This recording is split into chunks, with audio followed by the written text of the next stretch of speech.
Wait, they did what? And he went where and what? Wait, what? The dog did, and how did that go? Wait, what?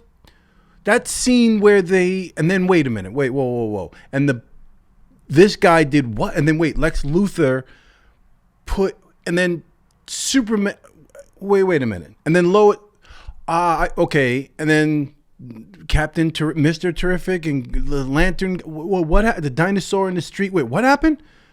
So wait, there's a Superman movie? It's a Justice League? Well, no, the Hall of the Super Gang. What is it?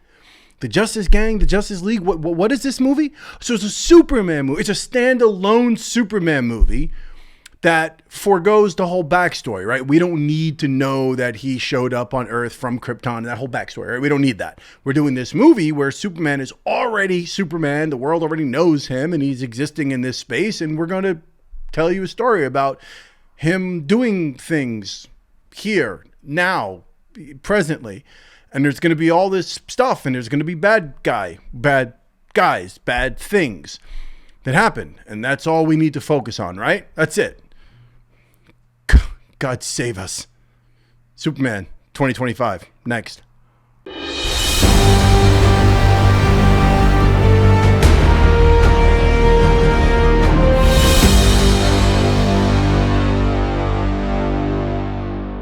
All right, people. So I said this in my trailer reaction review of Superman 2025, James Gunn's Superman film. I said this during the trailer reaction. I said it already looks like there's too much stuff going on. There are too many things happening, too many characters, and that's always a bad sign for a film. I said this. Okay, so mark my words. Go back and see. I said this a couple of times about a couple of films. But anyway. This is a Superman movie. Now, I want to lay certain things out up front before I do this review. First of all, it's spoiler free. I'm not going to say things, hopefully, that are going to spoil us if you haven't seen it, okay?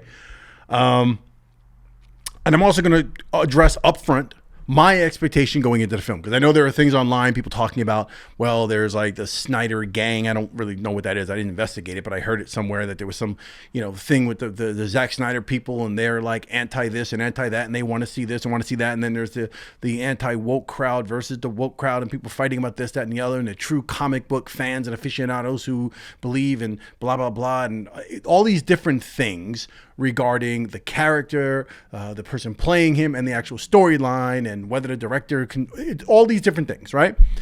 I'm going to lay all that on the side because it's not me. I'm a huge Superman fan. Superman is probably my favorite superhero of all time. So Superman and Batman are technically my two favorite superheroes of all time for whatever reason. We'll get into that in another video. Superman for me is always going to be Christopher Reeve. Always. That's just one of those things. So maybe that's a starting point for me that is bad. And later generations of people who are seeing this film, they don't feel the same way. So obviously anyone who views Christopher Reeve as your Superman and uses that 1978 film as a defining Superman, the film and Christopher Reeve himself playing Superman, that's how you look at every other Superman. That's how I went into Man of Steel with Henry Cavill. I went into it like, oh man, this is the first Superman movie since. Well, actually, no, I'm sorry. There were others, but I would say they didn't really count. Superman Returns, Brandon Routh, whole thing, whatever. This was like considered, Man of Steel was considered to be like the thing, right? It was like the next, like this is going to be it, right? I enjoyed Man of Steel. I enjoyed Man of Steel more than I think most people did. I think the consensus is overall it's a good film, but a lot of people had issues with it, and it did have issues. It wasn't perfect. But Henry Cavill certainly was perfect as Superman. He did a great job filling the role of Christopher Reeve, which, again, for me, that's who you're actually competing with. The film itself had its issues, but it was a Superman movie, and it felt good. And they didn't do that whole thing where they, totally did not tell the tale of him coming. They started there. I didn't like the Krypton thing, the way they changed that with the dinosaurs and that lush world and with Russell Crowe and the Codex thing. I could have done without that. There were a couple flaws here and there, but overall, I enjoyed that movie. Let's get to Superman 2025, because when I went into this, I went into it with the thought of, crap, what's he going to do? This Brandon Cornsweth, this guy playing Superman, how is he going to stack up against Henry Cavill and ultimately Christopher Reeve? I know it's unfair to do, but I it is what it is. But I went to it expecting a good film. Like, you know what? I'm not going to hate this. I'm going to go in it and I'm going to sit down and hope that it's good. I've said this before on my channel. I tell you guys all the time that as much as I think something's going to be terrible, when I get to the theater, I literally clear my mind and think, I want this to be good. I want it to be good. And I shut that other side of my brain up. I actually went to see this with the family. This wasn't one of those solo outings that I normally do. A lot of times I see these movies by myself in the middle of the afternoon, and I enjoy it that way. But this was a family venture. So my wife and my two of my boys were with me. I went into it with expectations thinking it would be something. And from the opening of this film, I will tell you, I pretty much couldn't stand it. It probably took me 10, 15 minutes to be like, I'm already don't like this. I don't like this film. I have an issue with the dog. First of all, I can't tell if the dog was CGI the whole time or like AI dog, or did they have a real dog in certain shots? I don't think they did. I think they maintained a AI dog or virtual. Is it called a virtual dog or an AI dog now? A CGI dog. But I don't think that, and obviously for the fight scenes and all these different things with whatever his name is, Crypto, they had to be CGI. I get that. I'm just saying that it seemed like overall, even the shots where he wasn't doing anything super, it still seemed like for consistency, they stuck with this CGI generated AI dog. That was distracting. I didn't like that even in the trailer, the fact it was going to be Crypto in this, and he ruins a good portion of this movie. There were way too many things going on in this one. I'm just going to ramble. I'm just going to drop all this on you guys right now. There's way too much going on in this film. Way too much going on. There's so much going on. There's no Superman story. If you're going to do a standalone Superman movie and it's going to be, hey, it's about this guy, and you basically put all your time and effort into finding the new Superman and making sure that somebody, the actor, can embody this new Superman and can pull it off and can be believable and have vulnerabilities and be somebody that you believe the strength of and the honor and all these wonderful things as far as his character, in addition to the physicality of this character and believability of him as Superman, right? You put all that effort into finding an actor to do that, and then you give him a film where the film is not even really about Superman. It's not really a Superman story. There's Superman in this thing getting his ass kicked for most of the film, which kind of pulls away from the idea of it being Superman. On top of which, there are multiple characters in this movie that either have his powers or more powers than him, and it's kind of like, well, there's no, I get it. We need to create formidable foes for Superman to fight. I get that, but you remove the element of it being a Superman movie. Like you take away the super status when you do that. If you're going to do a standalone movie and you're going to have some alien foe or some other alien foe or some domestic foe that is really formidable and it's going to go up against Superman, it's a new threat against Superman, right? You still have Superman being Superman, and at some point that foe might vest him in like a fight or so, or something happens to set Superman back. We get it. We go back to Superman 2, where he fought 3 of his own Kryptonian brothers and 1 sister, right? He had to fight General Zod and company. Those were 3 people from his world that had the same power. So you're kind of like, whoa, but it was still a Superman movie and Superman fighting against this foe that was going to get him. It wasn't a whole bunch of characters that all had the same power or similar powers.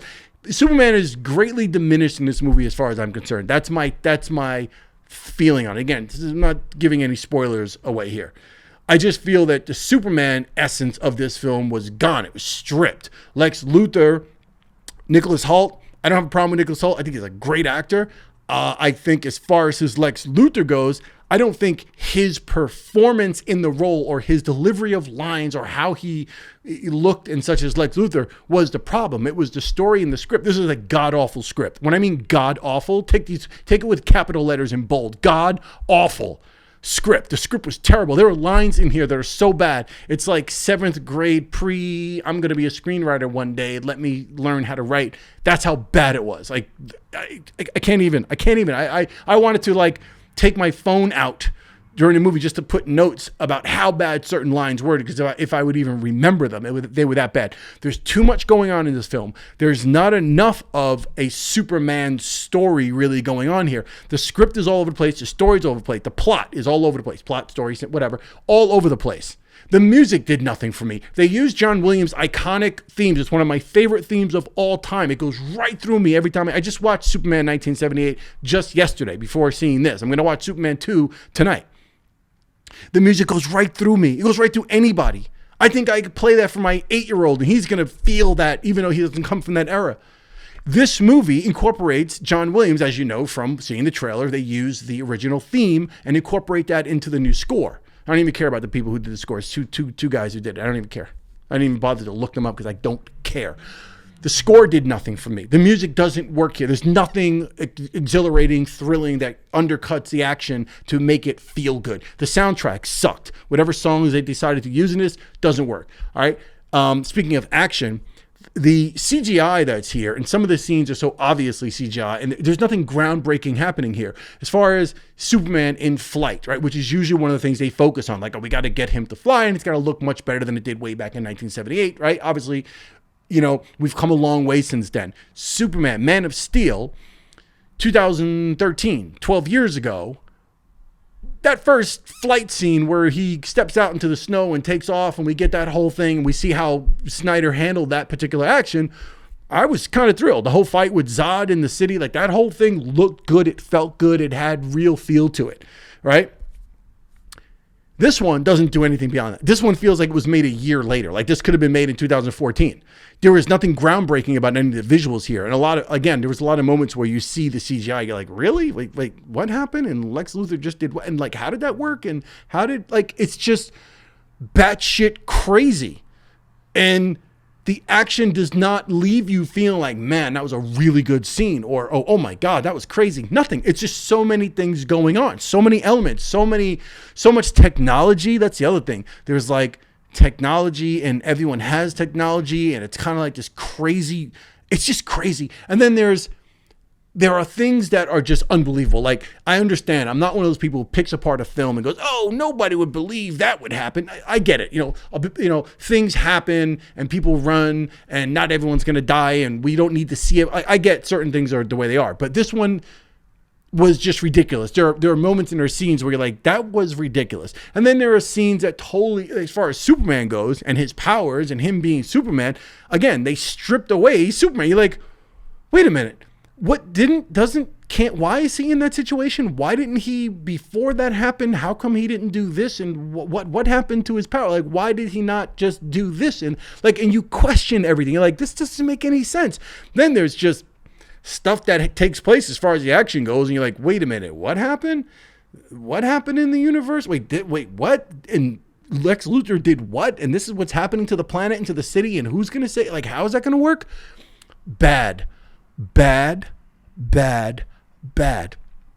you want to get into the politics of it and everyone talking the politics and the woke stuff and whether or not it was woke or not woke, it is what it is. There's a clear reference here and clear connection between Israel and Gaza, and there's even a character in here that's Netanyahu-esque or whatever. Take your pick of whoever it's going to be. You know, there's obvious reference to that in the brown people in the desert and doing that whole thing. We don't go so far as showing, whatever, like what's currently taking place with genocide over there being unchecked, but there's clearly that element in this film. And the immigration thing does happen here. There's even a speech by Superman, and it's kind of like nails the point home. I don't think it pounds you over the head with it, but it's there. I don't mind it per se. That's not the thing. It wasn't too preachy, and it wasn't so woke that it really sort of pissed you off. It's just that it is there, and it's hard to ignore. I think the larger issue is the fact that the film sucks so bad that you could care less about the politics. Like, just give me something. The music sucked. The action sucked. It wasn't a Superman story. There were too many things going on. The editing and the pacing was off, and the direction was all off. It was like, what did you do? Film this over a weekend amongst 10 of your friends in second unit, third unit, fourth unit, fifth unit, sixth unit, seventh unit, eighth? Like, how was this put together? Because there are pacing and editing issues here that I'm just like, wait, it went from here, and then it went there. There are stupid characters in this. There are some characters in this that I'm not going to, again, spoiler free, but there are some characters in Lex Luthor's camp, and a couple of those that are just annoying. And you're like, what is the purpose? The humor, the James Gunn sort of punchy, sticky kind of humor that we've gotten used to with his stuff doesn't work here at all. It's like bad comedy. So that doesn't work. You don't even really get a thrill from this as far as a laugh, a chuckle, a guffaw, nothing. Zero. Leave James Gunn in space. Guardians of the Galaxy, as far as I'm concerned, I thought was a fantastic film. The shtick, the comedy, the characters, that you felt something for every single one of them. You loved them all. They worked well together. They meshed together. The script was good. The story was good. The action was good. The first Guardians of the Galaxy, as far as I'm concerned, is a classic. It's like a must-own. It's like the first Iron Man, right? It just belongs in that pantheon of like, wow, that was really done well for a superhero movie, especially with all those different characters. The second one, I thought even worked well. Wasn't my favorite. And the third one, But the first one, classic. James Gunn did his thing. This here, he had no business on Earth doing this movie. He had no business handling Superman on the planet, on our planet. Let him stay in space and stay with with Gamora and all them and Star-Lord and, Dax and all, because this did not work. If you want to go see this film, go see it. I almost challenge you to go see it. I'm just going to be very straight up. Don't even go to the theater. You're so much better just waiting. You're so much better waiting. You'll actually be angry if you go to the theater and see this. I'm telling you. You'll be like, you know what? Thank God I listened to that guy. Because when it comes out and you see it, and you actually listen to me, and you watch it at home, you can watch this on a 22-inch TV. You won't watch it on your iPad. You will not give a crap. You won't give a damn. So I'm saving you the $22.50 or whatever it is to go to the theater and see this film. You're not missing a single thing. Bad story, bad script, bad editing, bad sound, bad CGI, bad all round everything. There's no Superman here. There's nothing. You don't feel anything. I could go on, and I'm not going to. I'm done. That Guy Talks Movies. Superman 2025. However you want to say it. I think Jeremy Johns talks about you got to be drunk. Yeah, you got to go through like 2 bottles of Macallan 18 to even bother dragging your ass to a theater to see this. I don't know. As far as the whole conspiracy of like why Rotten Tomatoes it's showing up. First of all, Rotten Tomatoes is not the authority on anything, and I don't trust the integrity of Rotten Tomatoes scores, right? That's been bought off a long time ago. I'm not falling into the conspiracy theorist camp and suggesting that all these people are paid and not paid. I'm not saying that. I'm just saying you'd have to be pretty naive not to understand that there probably is some sense of an orchestrated sort of thing going on behind the scenes, or manipulation when it comes to how they do the numbers on that and how these reviews are put out and how certain movies are sort of catapulted into a certain ranking versus not fresh ranking versus rotten ranking, right? You'd have to be dumb not to know that, right? Because this 85%, will there be people who actually enjoy it? Of course. If you're 5 years old, 6 years old and have no clue and half the time you want to go pee and just eat your popcorn and Twizzlers, you'll probably enjoy this movie. I'll tell you right now, best part for last. My wife hated it. My 12-year-old, terrible. And the 8-year-old was just like, nothing.